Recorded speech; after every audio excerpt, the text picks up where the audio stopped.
வதலீலு மின சுன்னதி, நபி வழியில் இதற்கான ஆதாரம் இஹ்சான், அதாவது ஈமான், இஸ்லாம், ஈமான், இஹ்சான், இதற்கெல்லாம் ஆதாரத்தை ஷேக் முஹம்மது இப்னு அப்துல் வஹாப் ரஹிமஹுல்லா இங்கே குறிப்பிடுகிறாங்க. ஆகவே இந்த மார்க்கத்தின் 3 நிலை என்று இருப்பது உண்மையிலே அதற்கு ஆதாரம் உண்டா? அத்தீன் 3 நிலையில் இருக்கிறது, இஸ்லாம், ஈமான், இஹ்சான், இதற்கு என்ன ஆதாரம்? இதற்கு சுன்னாவில் ஆதாரம் இருக்கிறது. ஹதீஸ் ஜிப்ரீல் அல் மஷ்ஹூர், மிக பிரபலமான ஹதீஸ் ஜிப்ரீல் இதற்கு ஆதாரம்ங்கிறாங்க.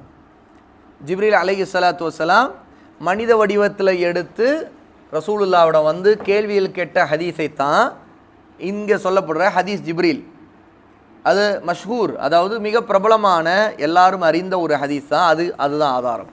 அன் உமர் இப்னு அல் ஹத்தாப் ரலியல்லாஹு அன்ஹு கால், உமர் இப்னு ஹத்தாப் ரலியல்லாஹு அன்ஹு சொல்கிறார்கள், பைனமா நஹ்னு ஜுலூசுன் இன்த நபி ஸல்லல்லாஹு அலைஹி வஸல்லம் இத் தலஅ அலைனா ரஜுலுன் ஷதீது பயாதி ஸியாப் ஷதீது சவாதி ஷஅர் லா யுரா அலைஹி அஸரு ஸஃபர் வலா யஅரிஃபுஹு மின்னா அஹத்.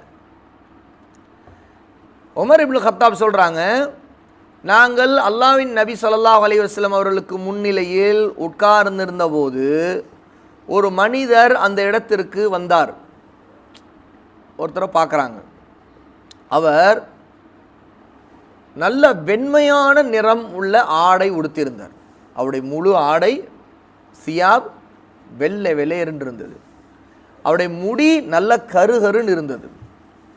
அவரை இதற்கு முன்பு யாரும் பார்த்ததில்லை. அவரை பார்க்கும்போது அவரிடம் சஃபருடைய, அதாவது பயணத்தின் அடையாளங்கள் என்ன, ஒரு பயணி எப்படி இருப்பார், வெளியூர்லேருந்து வந்தார்னா எப்படி தெரிவார், உடைய உடல் ஆடை கசங்கி, வியர்வை வெளிப்பட்டு, சோர்வு வெளிப்பட்டிருக்கும், முடியெல்லாம் கலைஞ்சு, இப்படி ஒரு விதமாக இருப்பார் இல்லையா. ஆனால் அவரிடம் இப்படி வந்தவர் புதிதாக பார்க்குறாங்க, ஆனால் அவர்கிட்ட ஒரு பயணத்திலிருந்து வந்தவரை போல் அடையாளங்க எதுவுமே இல்லை. ஆனால் அதே சமயம் சரி உள்ளூர்வாசியானா அவர் உள்ளூர்வாசி இல்லை, இது வரைக்கும் அவங்கள யாருமே எங்களில் ஒருவர் கூட பார்த்ததும் இல்லை, அறிந்ததும் இல்லைங்கிறாங்க. فجلس إلى النبي صلى الله عليه وسلم فأسند ركبتيه إلى ركبتيه. அவர் அல்லாஹ்வின் நபி ஸல்லல்லாஹு அலைஹி வஸல்லம் அவர்களுக்கு நெருக்கமாக வந்து உட்கார்ந்தார். எந்த அளவுக்குன்னு கேட்டார், அவர் ரசூலுல்லாஹ்வுடைய முட்டிக்கால், அவருடைய முட்டிக்கால் ஒட்டும் விதமாக மிக நெருக்கமாக வந்து உட்கார்ந்து, வதஅ கஃபைஹி அலா ஃபஹிதை, பிறகு தன்னுடைய தொடையின் மீது கைகளை வைத்து கொண்டார். இந்த தொடையின் மீது கைகளை வைத்தாருங்க, ரசூலுல்லாஹ்வுக்கு பக்கத்தில் இருக்கும் வந்து ரசூலுல்லாஹ்வுடைய தொடை அப்படி கை வைத்து பேசினாருங்கிற கருத்தையும் உலமாக்கள் சொல்லியிருக்கிறாங்க. ரெண்டுமே அந்த அர்த்தம் அங்கே வரும். அப்போது உட்காரும் போது ரசூலுல்லாஹ்வுடைய முட்டியும் அவருடைய முட்டியும் ஒட்டுதுன்னா அவர் எப்படி உட்கார்ந்துருப்பார், எந்த முறையில் உட்காந்துருப்பார், எதிரில் தான் உட்காந்துருப்பார். தஷஹத்துடைய இருப்பில் உட்காருவதை போல கால்களை மடக்கி நெருக்கமாக வந்து உட்காருகிறார்.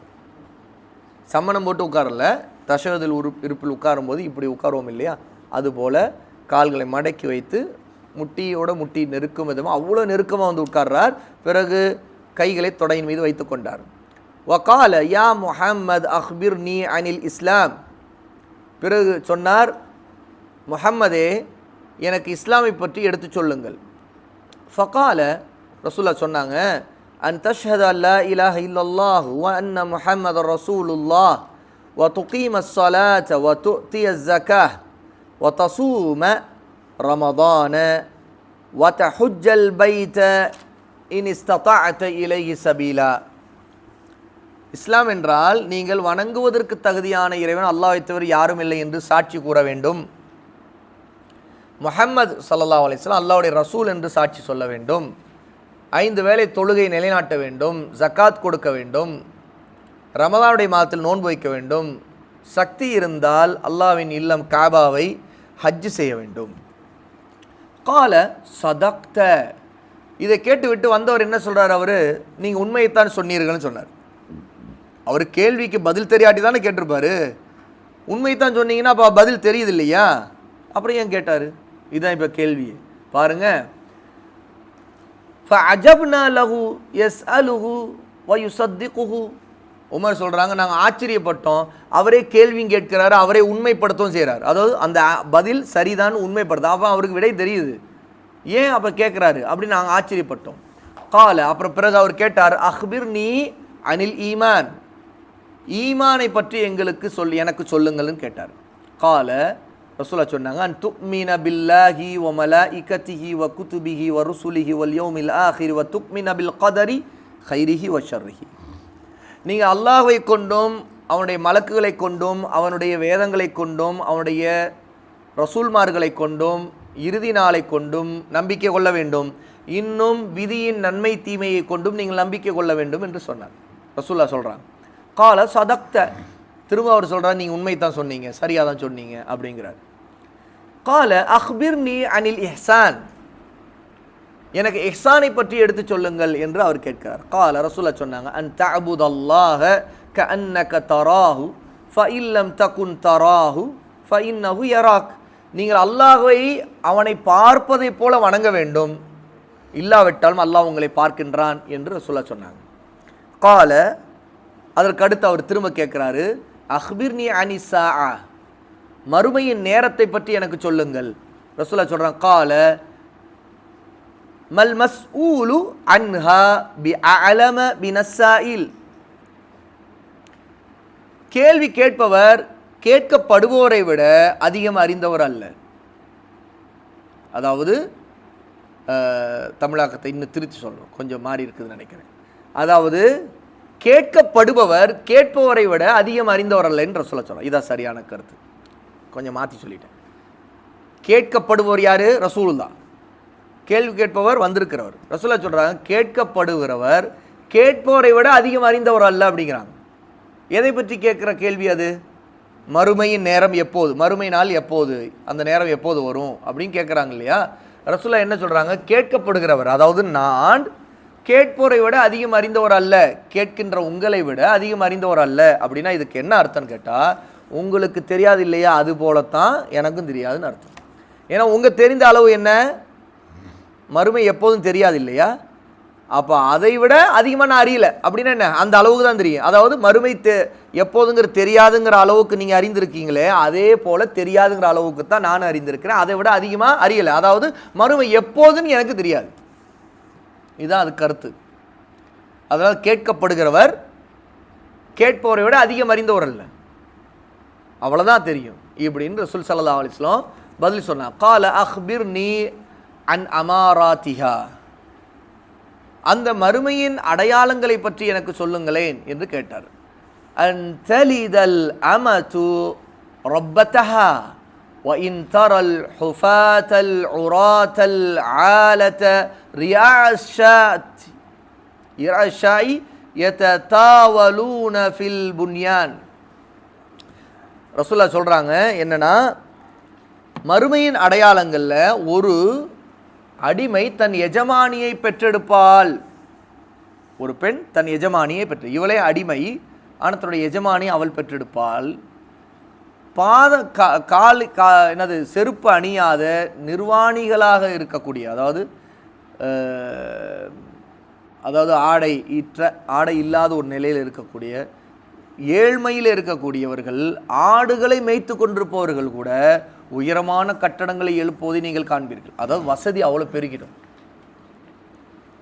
ஆடு மேய்ச்சிக்கிட்டு இருக்கிறவன், வசதி இல்லாமல் செருப்பே போடாமல் இருந்தவன் பார்த்தா அவன் பெரிய பெரிய ஆளாக இருப்பான். அது இன்றைக்கி நம்ம பார்க்குறோம், செல்வம் கொளித்து அரபு நாடுகளில் வந்திருக்க நிலையெல்லாம். அதே மாதிரி ஒரு அடிமை பெண் தன் எஜமானை பெற்றெடுப்பாளுங்கிறது அவருடைய நேரடி அர்த்தத்திலும் உண்டு. அதே நேரத்தில் அதாவது ஒரு மகள் தன் தாயை கட்டுப்படுத்துவாள், தன் தாய் ஒரு அடிமையை போல அவள் நடத்துவாள் தாயை. இப்படிப்பட்ட நிலைகள், தாய் தந்தைக்கு மரியாதை இல்லாத ஒரு சூழல்லாம் வருகிற நிலை வரும்போது அதில் மறுமையின் அடையாளங்கள் அப்படின்னு சொல்ல உணர்த்துறாங்கிறாங்க உலமா. பிறகு அவர் சென்று விட்டார். என்ன நடக்குது? ரசூல் ஸல்லல்லாஹு அலைஹி வஸல்லம் குறிப்பிடுறாங்க, நீங்கள் அந்த ஹதீஸ் கால ஃபமதா ஃபலபிஸ்னா மலியா, அவர் போயிட்டார். நாங்கள் கொஞ்ச நேரம் அதே இடத்துல உட்கார்ந்திருந்தோம். சிறிது நேரம் அங்கேயே உட்கார்ந்திருந்தோம். ஃபகால, அப்போ ரசூல் ஸல்லல்லாஹு அலைஹி வஸல்லம் கேட்டாங்க, யா உமர், உமரே, அத்தத்ரூன மனிசாயில், கேள்வி கேட்டவர் யார் என்று உங்களுக்கு தெரியுமா? அவரை அறிவீங்களா, யாருன்னு தெரியுமா? குல்னா, அப்போது நாங்கள் சொன்னோம், அல்லாஹு வ ரசூலுஹு அலம், அல்லாஹுடைய ரசூலும் தான் மிக அறிந்தவர்கள் என்று நாங்கள் சொன்னோம். கால, ரசூல்லா சொன்னாங்க, ஹாதா ஜிப்ரீல், இவர் ஜிப்ரீல், மலக்குகளின் தலைவர் ஜிப்ரீல் தான் அவர். அதாக்கும் யுஅல்லிமுக்கும் அமர தீனிக்கும், அவர் உங்களுக்கு உங்களுடைய மார்க்க விஷயங்களை கற்றுக் கொடுப்பதற்காக வந்தார். அதை மார்க்க விவகாரங்களை, சட்டங்களை கற்றுக் கொடுப்பதற்காக வந்தார். அப்போது இதில் மார்க்கமாக கற்றுக் கொடுக்கப்பட்டது இந்த ஹதீஸில் எதுன்னு கேட்டால், மார்க்கத்தின் 3 நிலைகள் என்ன? இஸ்லாம், ஈமான், இஹ்சான், இந்த 3ம் கற்றுக் கொடுப்பதற்காகத்தான் ஜிப்ரீல் வந்தார். அதனால தான் கேள்வி வடிவத்தில் கேள்வி கேட்டு, அவருக்கு தெரியும், ஆனால் தெரியாதை போல மற்றவர்களுக்கு தெரியப்படுத்துவதற்காக கேள்விகளை கேட்டு கற்றுக் கொடுத்தார்.